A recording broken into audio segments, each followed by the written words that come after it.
Hi, Tony here from Bathroom Spare Parts. We're looking at the Roca 3/8" fill valve kit, ABSP-20-0214. This is the valve.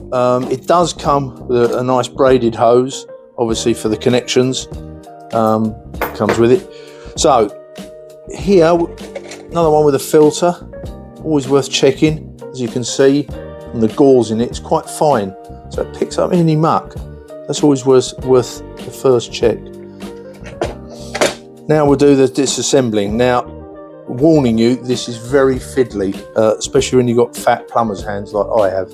So take your time, do it step by step, but you'll probably end up with some very sore fingers. Right, so the first thing to do is to undo this float mechanism. So you take this lower one off, slide that under there, and then hold it up.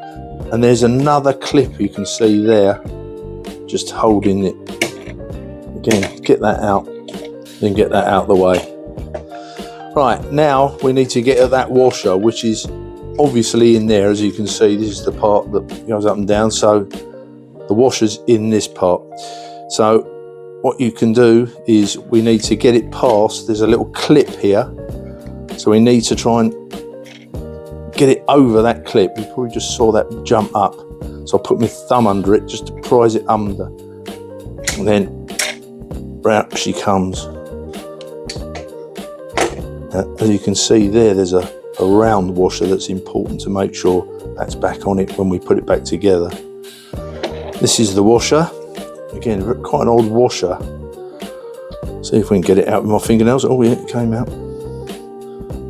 Very unusual washer. Pin in the middle, so that goes back in there. Make sure your O-ring washer is nicely sitting where it should.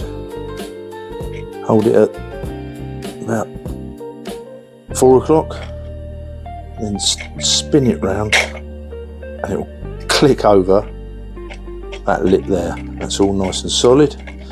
It's just a case of clipping up the float again.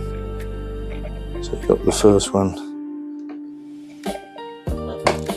down here. That's that one. And then there's the other one. It's a little ridge in there. Clip on. She's done.